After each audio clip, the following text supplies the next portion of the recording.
아멘. 여러분 반갑습니다.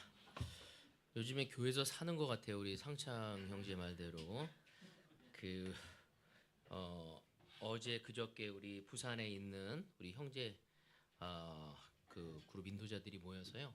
함께 여기서 자고 먹고 또 말씀을 나누고 함께 기도하며 아주 좋은 시간을 보냈습니다. 그래서 부산 형제들이 너무 부러워하더라고. 와, 진짜 너무 좋다고.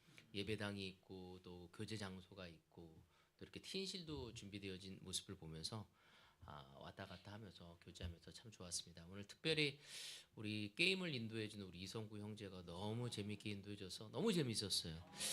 그래서 이 성구 형제가 그 게임을 인도하는 모습을 보면서 와, 저게 성구의 모습이구나. 그래서 너무 감동을 받았고 너무 즐거워하고 정말 진짜 게임 인도하는 그 프로페셔널하다는 느낌, 너무 즐기면서 하는 모습이 너무 보기 좋았습니다. 그리고 어제는 또 어제 그제 우리 효정 형제가 임유정이 아니라 우리 임태화 형제가 이미 셰프가 너무 놀라운 요리를 해줬어요. 와, 사진으로 보셨는지 모르겠지만 소고기 스튜라고 사실 그 우리 성경 목사님이 아침에 거의 안 먹는데 두세 그릇을 먹으면서 너무 좋아하더라고. 또 어제 토요일 날에는 그 돼지 앞다리로 한 우리 그 제육인가요? 그게 쌈 정식인가 했는데 원래 성경이 양이 적거든요. 너무 많이 먹는 거야. 그래서 진짜 난 여기서 살아야 할 것 같다. 살아야 할 것 같다고 하면서 여기도 하는 음식이 다 맛있다고 하면서 엄청 드시더라고요. 와, 그래서 진짜 그 우리 대구 형제들이 얼마나 재능이 많고 또 얼마나 위트 있고 또 이렇게 좀 이렇게 그 많은 재능을 가지고 서로 섬기는지를 보면서 너무 자랑스러웠습니다. 그래서 여기서 자고 먹고 하면서 참 교회 건물에 대해서 다시 한번 감사를 했고요. 오늘 특별히 교회 왔는데 왜 이렇게 더워요? 오늘 제가 옷을 두껍게 입고 왔는지는 모르겠는데 그래서 더워서 자켓을 벗고 오늘 그래서 예배를 여러분과 함께 나누고 싶습니다. 오늘도 그 우리가 4월 5일이 저희 교회 30주년 예배이면서 또 부활절 예배입니다. 그래서 아마 모든 목사님들과 또 다른 형제 자매들까지도 서울과 부산에서 이렇게 많이 와서 함께 예배를 드릴 텐데 우리는 그 예배를 드리기 전에 일반 교회에서는 사순절이라고 하고 계속적으로 40일 동안 그 부활절을 기다리면서 마음을 준비하고 있습니다. 그래서 제가 주일 예배마다 이 4월 5일이 저희 이 대구 교회가 좀 전환점을 맞이하기를 좀 바라고 싶어요. 그래서 그냥 보내는 것이 아니라 그 부활절을 기다리면서 우리가 어떠한 마음으로 이 부활절을 기다리고 가야 할지 이 말씀을 계속 여러분과 나누고 싶습니다. 그래서 오늘 제목을 회개 속에 나타나는 하나님의 사랑이라는 주제를 갖고 여러분과 나누고 싶습니다. 사실 그 사순절 기간 가운데 하나님께서 우리에게 주시고자 하는 말씀을 함께 묵상하면서 우리가 부활절 때 우리의 마음이 더 준비되어서 그 시간을 맞이하고 싶습니다. 일반적으로 사순절은 절제하고 금식하는 기간이라고 많이 생각합니다. 근데 그것은 단순히 절제하고 금식하는 기간이 아니라 이 사순절은 이 부활절을 기다리면서 우리의 삶을 돌아보고 하나님께 다시 나아가는 시간이죠. 그래서 다시 말하면 우리의 삶을 40일 동안 뒤돌아보면서 또 하나님께 다가가면서 회개의 시간을 맞이하는 것입니다. 그런데 많은 사람들은 이 회개란 말을 들으면 여러분 좀 어떻습니까? 어떤 사람들은 부담스러워합니다. 내가 뭘 또 잘못했나? 내 삶에 대해서 뒤돌아보면서 내가 회개할 부분을 보는 것에 대해서 좀 무거운 마음을 갖는 사람이 많습니다. 왜냐하면 이 회개가 마치 우리의 삶을, 우리의 마음을 정죄하고 심판한다는 느낌을 주기 때문입니다. 그래서 누군가에게 회개해야 한다는 얘기를 들었을 때 우리는 그것이 유쾌하지가 않습니다. 그러나 사실은 성경에서 말하는 회개는 정죄나 심판이 아닙니다. 오히려 이것은 하나님에 대한 사랑의 이야기인 것이죠.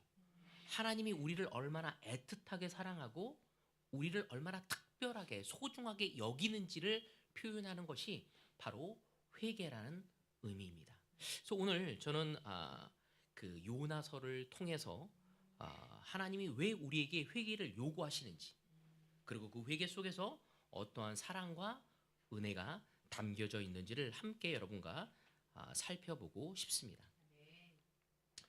너무 구절이 많아서 약간 가독성이 떨어질 수가 있는데 아직 우리 교회의 나이로는 충분히 보실 수 있으리라 합니다. 다음에는 제가 좀 성경 구절을 더 꽉 채우지 않고 좀 띄엄띄엄 놔야 할 것 같아요. 함께 보도록 하겠습니다. 1절에서부터 10절의 구절입니다. 주님께서 또다시 요나에게 말씀하셨다. 너는 어서 저 큰 성읍 니느웨로 가서 이제 내가 너에게 한 말을 그 성읍에 외쳐라. 요나는 주님께서 말씀하신 대로 곧 길을 떠나 니느웨로 갔다. 느느웨는 둘러보는 데만 사흘 길이나 되는 아주 큰 성읍이다. 요나는 그 성읍으로 가서 하루 길을 걸으며 큰 소리로 외쳤다. 40일만 지나면 느느웨가 무너진다. 그러자 느느웨 백성은 하나님의 말씀을 믿고 금식을 선포하고 그들 가운데 가장 높은 사람부터 가장 낮은 사람에 이르기까지 모두 굵은 베옷을 입었다. 이 소문이 느느웨 왕에게 전해지니 그도 임금의 의자에서 일어나 걸치고 있던 임금의 옷을 벗고 굵은 배 옷을 입고 잿더미에 앉았다. 왕은 느느웨 백성에게 다음과 같이 선포하여 알렸다. 왕이 대신들과 더불어 내린 칙령을 따라서 사람이든 짐승이든 소든 양떼든 입에 아무것도 대서는 안 된다. 무엇을 먹어도 안 되고 물을 마셔도 안 된다. 사람이든 짐승이든 모두 굵은 배 옷만을 걸치고 하나님께 힘껏 부르짖어라. 저마다 자기가 가던 나쁜 길에서 돌이키고 힘이 있다고 휘두르던 폭력을 그쳐라. 하나님께서 마음을 돌리고 노여움을 푸실지 누가 아느냐. 그러면 우리가 멸망하지 않을 수도 있다. 하나님께서 그들이 뉘우치는 것, 곧 그들이 저마다 자기가 가던 나쁜 길에서 돌이키는 것을 보시고 뜻을 돌이켜 그들에게 내리시겠다고 말씀하신 재앙을 내리지 않으셨다. 아멘. 아마 여러분은 이 요나서 짧은 책이잖아요. 1장에 4장의 내용을 아마 여러 번 읽어서 잘 이해하리라고 알고 있습니다. 이 3장은 참으로 아주 귀한 장입니다. 느느웨에 가라고 요나에게 그 사명을 주었을 때 그 요나는 어떻게 하죠? 맞아요. 그 사명을 거부하고 딴 데로 가버립니다. 그렇지만 그가 저 땅끝 쪽 스페인 쪽으로 떠나다가 끝내는 하나님이 큰 폭풍우를 만나게 해서 그 폭풍우가 왜 왔는지 그는 이해하게 됐던 거죠. 그래서 바다에 빠지고 물속에 들어가서 회개하고 다시 한번 그 니느웨에 가서 그 말씀을 전하는 장면이 나왔고 그 장면을 통해 그 모습을 통해 느느웨 사람들이 회개하는 모습을 보였고 하나님은 그들에게 은혜와 자비를 베푸는 장면을 우리는 함께 보았습니다. 오늘 저의 첫 번째 포인트는 하나님은 다시 기회를 주시는 사랑의 하나님이시다는 겁니다. 오늘 본문은 시작을 어떻게 시작하죠? 주님께서 또다시 요나에게 말씀하셨다. 이 짧은 구절 속에는 놀라운 의미가 담겨져 있습니다. 뭐냐면 또다시라는 말이라는 거죠. 우리가 잘 아는 것처럼 요나는 처음에 하나님의 명령을 거부했습니다. 하나님께서 느느웨로 가라고 하셨을 때 요나는 어떻게 했죠? 정반대 방향으로 떠나게 됩니다. 그 스페인 땅끝 쪽으로 가게 됩니다. 그 까닭이 무엇이었죠? 왜 요나보로 느느웨로 가라고 했는데 그는 반대쪽으로 그 스페인 쪽으로 가고 있었을까요? 두려웠기 때문에. 또 예, 반감이 있었기 때문에. 사실은 요나는 하나님이 이스라엘을 아주 적대적으로 대했던 그 아시리아의 수도 같은 아주 큰 도시였던 느느웨에 가서 그분의 은혜를 베풀고 회개말을 전하라고 했었을 때 요나는 이 명령하신 것을 맞아요. 마땅하지 않게 생각했습니다. 그래서 요나는 하나님께서 주신 그 사명으로부터 도망치려고 했던 것이었죠. 여러분, 우리도 그렇지 않습니까? 하나님이 우리에게 너무 놀라운 은혜를 주셨고 우리에게 사명을 주었지만 우리는 그 사명을 감당하기가 싫을 때가 있습니다. 내가 내 아내를 사랑해야 하는 거 알지만 사랑하고 싶지 않을 때가 있습니다. 내가 내 남편을 사랑해야 하지만 내 남편에게 인내하고 사랑하기가 너무 싫을 때가 있어요. 오히려 누가 나한테 이 형제랑 결혼하라고 했지? 하면서 힘들어질 때도 있습니다. 여러분, 때로는 우리는 이 대구 땅에 복음을 전하는 것에 대해서 힘들어할 때가 있어요. 내 코가 석자예요. 제가 말씀을 전할 때보다 좋은 반응이 왔습니까? 내가 다른 사람에게 마음을 주려고 할 때 제가 줄 때마다 그들은 저에게 배신했어요. 왜 저만 챙겨야 돼요? 왜 저만 먼저 이니시에이트 해야 돼요? 왜 저만 그들에게 용서해야 돼요? 라고 하면서 우리의 사명을 감당하기보다는 오히려 하나님이 주신 그 사명이 옳지 않음을 나에게 너무나 어렵다고 생각하면서 그거를 거부할 때가 있습니다. 근데 하나님은 참 놀랍게도 하나님은 다시 요나에게 찾아오십니다. 그 말은 뭐냐면 하나님은 요나를 포기하지 않았다는 거죠. 그에게 다가와서 다시 찾아왔고 다시 말씀하셨고 다시 기회를 주셨습니다. 바로 그것이 하나님의 사랑이죠. 저도 그럴 때 많거든요. 전임이 되었을 때 너무 좋았고 정말 전임이 되었을 때 이 교회에서는 전임이 되는 게 스타였어. 너무 존경심이 많았어. 근데 어느 순간부터 존경심이 없는 거야. 공격의 대상이 되었고 경제적으로도 어려운 시간들이 오는 거예요. 그때 하나님 저는 이걸 원하는 건 아니었는데요 하면서 그것을 그만두고 싶고 안 하고 싶고 거부하고 싶은 제 마음속에 제 마음에 많이 들어왔어요. 그때마다 하나님은 저에게 다가와서 말씀하셨고 기회를 주셨고 나의 동기가 무엇이 되어야 할지에 대한 은혜를 저에게 이야기를 나누면서 하나님의 사랑을 느낄 수 있었습니다. 성경은 이렇게 얘기합니다. 103장 8절에 보면 이런 얘기합니다. 주님은 자비롭고 은혜로우시며 노하기를 더디하시며 사랑이 그지 없으시다. 또 에스겔서도 이런 얘기를 하고 있습니다. 나 주 하나님의 말이다. 악인이 죽는 것을 내가 조금이라도 기뻐하겠느냐. 오히려 악인이 자신의 모든 길에서 돌이켜 사는 것을 내가 참으로 기뻐하지 않겠느냐. 우리의 하나님은 우리에게 회개를 요구하시는 이유가 뭐냐면 벌하기 위해서가 아니래요. 뭐 하기 위해라고요? 살리기 위한 것이라고. 하나님은 우리를 살리고 싶어 하십니다. 우리가 회개하는 것은 무엇인지 우리를 사랑하고 우리를 살리고 다시 한번 우리의 삶을 복된 길로 인도하시기 위한 것이라고 이야기하고 있습니다. 여러분, 우리가 잘 알고 있는 이야기 중에 하나가 누가복음 15장에 보면은 탕자 이야기가 나옵니다. 그 둘째 아들은 어차피 아버지가 주실 재산, 돌아가시면 주실 재산 미리 달라고 그 재산을 가지고 먼 곳에 가서 돈도 잃고 친구도 잃고 아무것도 남지 않는 삶을 살아가다가 비참한 모습을 보고 다시 한번 집으로 돌아가기로 결심합니다.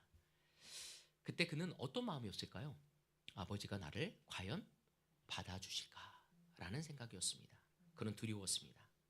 그러나 너무 놀랍게 누가복음 15장을 읽어보면은 그가 집에 가까웠을 때 놀라운 장면이 나오죠. 아버지가 먼저 더 멀리서 보고 달려와서 그를 길 위에서 보자마자 끌어안고 그에게 격려와 사랑을 나누는 장면을 보게 됩니다. 바로 이 탕자의 비유가 하늘에 계신 그 아버지께서 우리에 대한 마음인 거죠. 그 탕자가 왔었을 때 그를 야단치기보다는 뭘 하셨죠? 끌어안으셨어요. 하나님은 그런 마음을 우리에게 가지고 있습니다. 우리가 죄를 짓고 우리가 우리의 사명을 잃고 다시 세상의 유혹과 세상의 헛된 정말 신기루 같은 것에 빠져서 우리의 초점이 흔들리고 있었고 하나님을 저버리고 있었을 때 다시 한번 회개하고 당신께 가려고 할 때 그분은 우리를 끼어 안으시고 사랑하시고 입맞추시고 파티를 벌이고자 하시는 분이 우리의 하나님의 마음입니다. 우리가 하나님을 떠나도 실패해도 넘어져도 하나님은 여전히 우리를 기다리고 계십니다. 바로 그것이 무엇을 통해? 회개를 통해서 이루어지는 것입니다. 그래서 회개는 정죄와 심판이 아니라 하나님이 우리에 대한 사랑이라고 이야기할 수 있는 것입니다. 두 번째는 하나님은 원수에게도 사랑을 베푸신다는 겁니다. 하나님이 요나에게 느느웨로 가라고 말씀하십니다. 그러나 느느웨는 이스라엘 사람들이 가장 미워했던 도시였죠. 여러분 잘 알다시피 느느웨는 그 아시리아 제국의 아주 중심 도시였습니다. 전쟁과 폭력으로 많은 사람을 괴롭히던 아주 강한 도시였죠. 어느 정도였냐면 이 아시리아 사람들은 이주 정책을 했었거든요. 그래서 혼혈 정책을 하게 된 거예요. 그래서 이스라엘 사는 사람들을 저 북쪽으로 데려가고 그 북쪽에 있는 사람을 다시 이곳으로 보내면서 혼혈 정책을 통해서 하나를 만들려고 했습니다. 그런 과정 속에서 엄청난 핍박과 사람들을 죽이며 괴롭혔던 거였죠. 그러니까 사실은 이스라엘 사람들이 그들을 좋아할 수가 없었습니다. 그래서 전쟁과 폭력으로 너무나 많은 사람들을 괴롭혔던 도시가 바로 이 느느웨 성이었어. 그래서 이 아시리아 정책이 뭐였냐면 전쟁하기 전에 어떤 걸 주려고 했냐면 싸우지 않고 이길 수 있는 소문을 내고자 했어요. 그게 뭐냐면 우리가 가면 너무나 잔인하게 모든 사람을 몰살시키고 잔인하게 고문한다는 것을 주변 도시코에게 알려서 우리가 쳐들어갔을 때 그들이 아예 항복하기를 원했던 거였거든요. 그러다 보니까 쳐들어가는 곳마다 아주 잔인하게 그 타 민족들을 괴롭혔던 것이 아시리아인들이었습니다. 그러니까 이스라엘 사람들도 이것을 생각했기 때문에 그들이 생각하는 이 느느웨 성은 어떤 성읍이었을까요? 공포의 대상이었고 망할 도시였어. 살아서는 안 됐던 거였죠. 정말 증오의 대상이었습니다. 근데 하나님은 생각이 달랐죠. 하나님은 느느웨를 뭐라고 표현하냐면 3절에 보면 아주 큰 성읍이라고 부르십니다. 근데 사실은 제가 주석서를 읽어보면서 그러니까 요즘에 그 전통적인 신학자들은 그냥 이 아주 큰 성읍이라는 단어가 물리적인 규모로 해석했지만 요새 현대 신학자들은 이 아주 큰 성읍이라는 이 단어를 영적인 가치로 해석을 하고 있더라고요. 다시 말해서 아주 큰 도시뿐만 아니라 중요한 하나님에게 중요한 도시였다라는 것을 강조하고 있는 걸로 해석을 하고 있습니다. 그래서 저는 그렇게 보면서 이 그 도시를 보면서 좀 저에게 도전이 되었어요. 뭐냐면 이 큰 성읍 니느웨라는 곳은 하나님의 말씀을 전하라고 요나를 보냈던 이유는 분명한 이유가 있었던 거였죠. 현대 신학으로 봤었을 때 그건 뭐냐면 하나님에게 중요한 도시 느느웨에 가서 하나님의 복음을 전하라는 뜻이었어요. 그러니까 이스라엘 민족이 봤을 때는 망할 도시였고 저주받을 도시였고 상종하지 말아야 할 도시였지만 하나님에게는 중요한 도시였고 하나님의 복음이 전파되어져야 할 곳으로 보여진 곳이 바로 느느웨의 성읍이었다는 것입니다. 이 말은 우리가 미워하는 사람도 하나님에게는 어떤 사람일 수 있다는 거예요? 맞아요. 소중한 사람일 수 있다는 거예요. 하나님은 예수님은 우리에게 이런 말씀을 하십니다. 나는 너희에게 말한다. 너희 원수를 사랑하고 너희를 박해하는 사람을 위하여 기도하여라. 하나님의 사랑은 우리의 감정과 기준을 넘었습니다.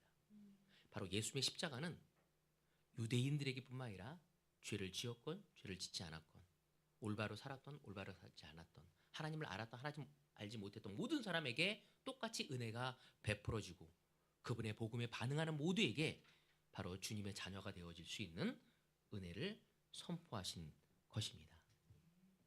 세 번째, 회개는 삶의 방향을 바꾸는 것입니다. 우리 특별히 코아 그 바이블톡은 지금 이 분기가 우리 분기는 지금 회개라는 시간이거든요. 그래서 이 부분을 좀 더 묵상하면서 이 말씀을 좀 나누고 싶은데 요나는 이 느느웨 성을 하루 동안 돌아다녔다고 얘기하고 있어요. 근데 사실은 이 성읍은 며칠 걸린다고 하루 돌려면 4일 동안 돌아다녀야 할 길이라고 이야기를 하고 있습니다. 그러니까 엄청난 큰 도시였다는 거죠. 걸어서. 근데 딱 하루만 돌아다니고 요나는 이야기를 했어요. 그 말은 뭐예요? 사흘 길을 돌아다녀야지 돌 수 있는데 딱 하루 길만 돌았대요. 요나의 마음을 우리는 좀 볼 수 있습니다. 그 하루만 돌아다니면서 40일이 지나면 느느웨 성이 무너질 거라고 심판의 말씀을 전합니다. 딱 하루 동안만. 그러니까 요나는 큰 어려움을 겪고 나서, 그러니까 하나님의 사명을 받고 나서 도망갔어. 나 그거 하지 않을래요 하고 도망갔어. 그리고 니느웨 성이 끝내는 회개하고 갔죠. 근데 그가 회개하고 갔는데 거기를 4일 동안 사실은 돌아다녀야 하는데 그는 딱 하루만 돌아다니면서 너희들이 회개하지 않으면 망할 것이라고 얘기합니다. 근데 너 이게 웬걸? 그 하루를 돌아다녔는데 느느웨 사람들이 그 이야기를 듣고 하나님의 심판의 선언 앞에서 놀랍게도 그들이 듣고 즉시 회개하는 모습을 보이게 됩니다. 저는 한번 생각해 봤어요. 여러분 한번 생각해 보십시오. 누가 더 하나님의 말씀에 민감하게 반응했습니까? 선지자 요나였습니까? 아니면 느느웨 사람, 죽어 마땅할 사람들입니까? 저는 저에게 굉장히 큰 도전이 되었어. 요나는 회개했는데 그리고 가서 마지못해서 전하는데 딱 하루만. 근데 이 느느웨 사람들은 온 마음으로 회개하는 모습을 보이게 됩니다. 여러분, 하나님의 백성이라고 하는 이스라엘 사람들이 하나님의 말씀에 반응했습니까? 아니면 이스라엘 사람의 원수라고 얘기하는 니느웨 사람들이 더 하나님의 말씀에 민감하게 반응하고 있습니까? 오늘 이거는 우리에게 주어져야 할 말씀이라는 생각이 들었어요. 나는 얼마만큼 하나님의 말씀에 민감하게 반응하고 있는지.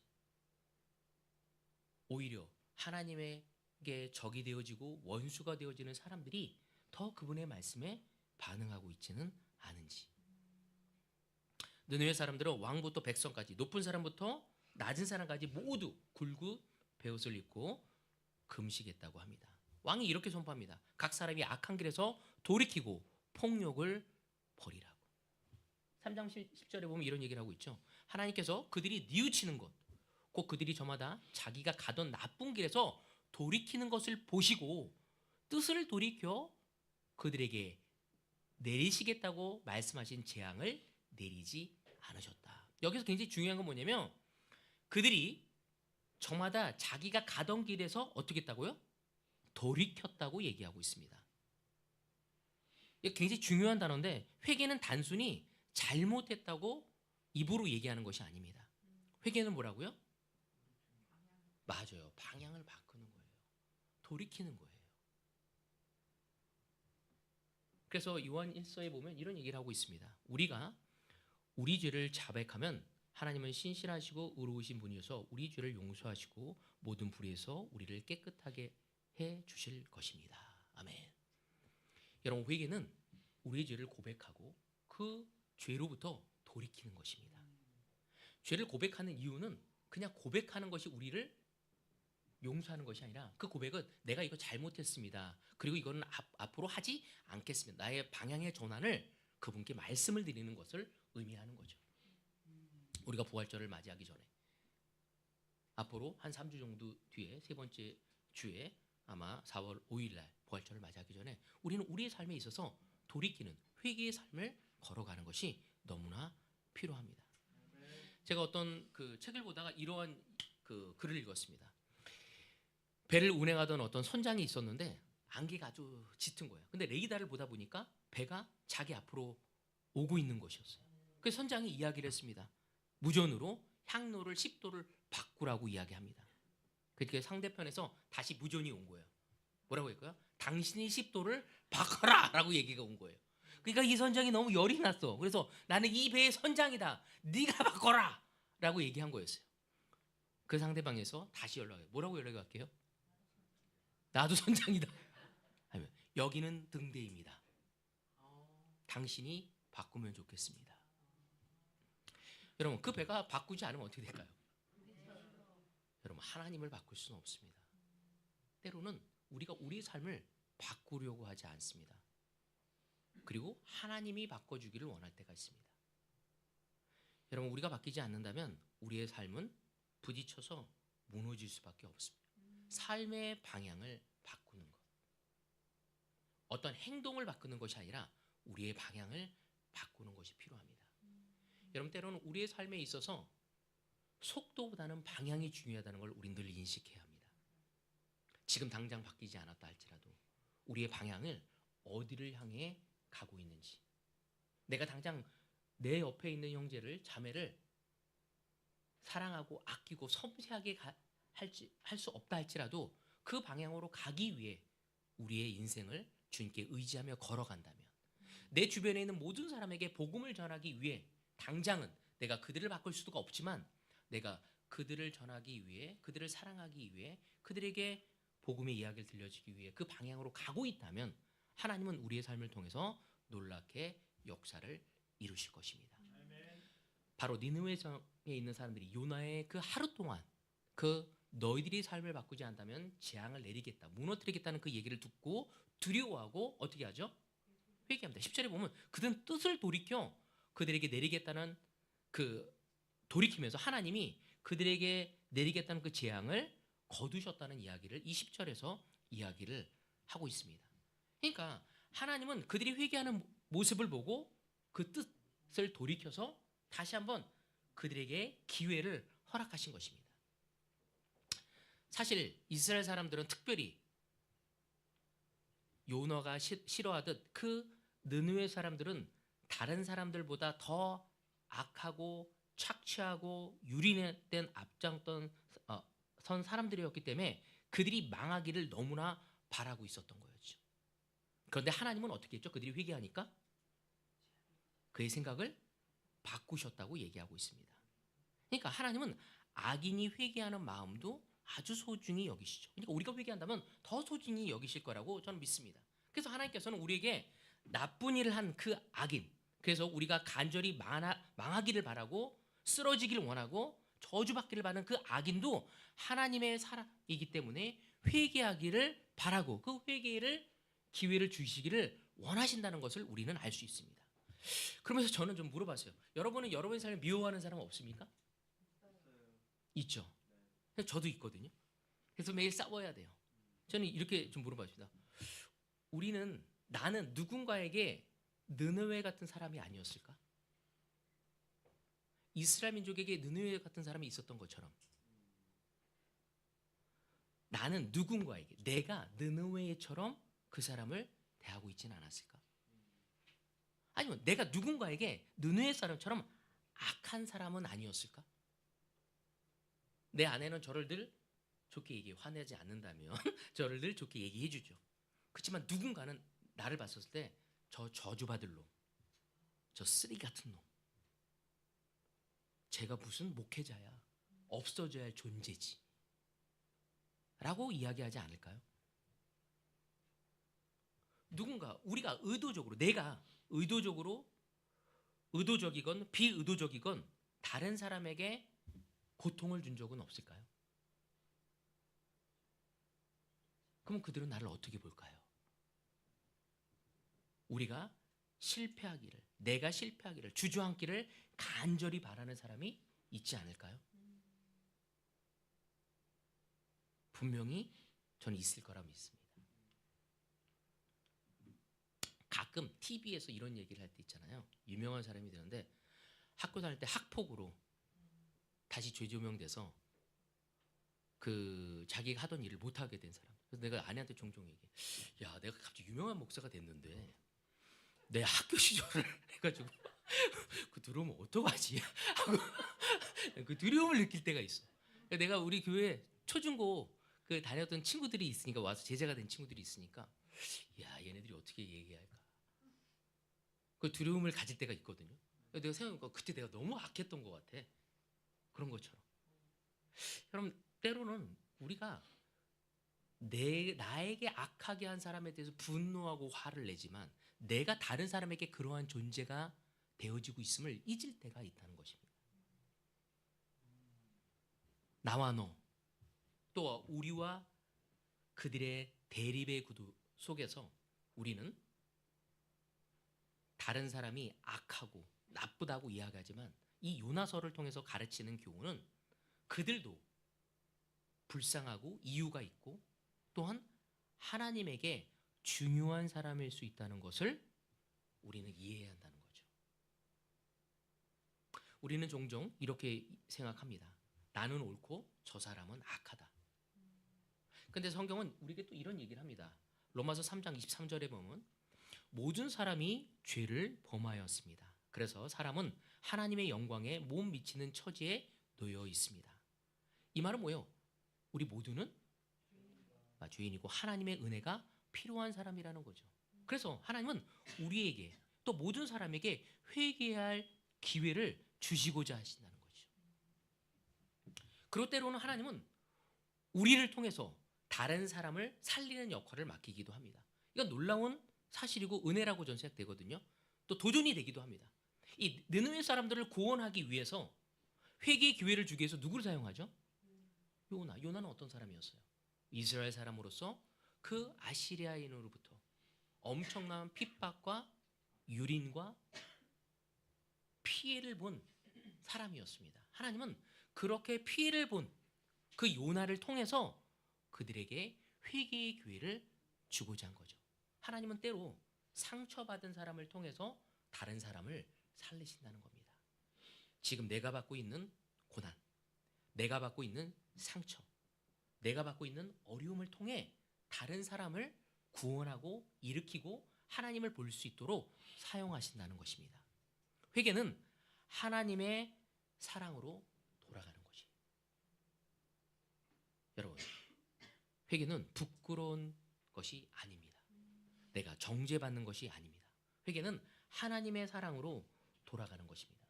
마지막 구절 2장 4절입니다. 하나님께서 인자하심을 베푸셔서 그대를 인도하여 회개하게 하신다는 것을 알지 못하고 오히려 하나님의 풍성하신 인자하심과 너그러우심과 오래 참으심을 없인 여기는 것입니까? 이게 뭐예요? 우리를 회개로 이끄는 것은 두려움이 아니라 하나님의 사랑이라는 것입니다. 그래서 우리는 부활절을 기다리며 슬퍼하고 아파하고 죄책감에 빠지고 나는 왜 이 모양이었지? 하나님 너무 죄송합니다. 그런 셀포커스 하는 것에 가는 것이 아니라 그 은혜의 시간임을 우리는 알아야 하는 것입니다. 오늘 하나님은 우리에게 말씀하십니다. 세희야, 돌아오라. 수용아, 다시 시작하자. 상황아, 내 사랑으로 돌아와라. 우리가 미워하는 사람도 하나님에게 소중한 사람이라는 것을 알기로 원합니다. 하나님은 우리 모두에게 회개의 기회를 주시는 사랑의 하나님임을 우리가 기억하고 이 부활절을 기다리면서 우리의 마음이 하나님께 돌아가고 그 하나님의 사랑과 하나님의 은혜를 깊이 경험하면서 회개의 은혜로 새로워질 수 있는 우리 모두가 되어지기를 바라면서 오늘 말씀을 마치도록 하겠습니다.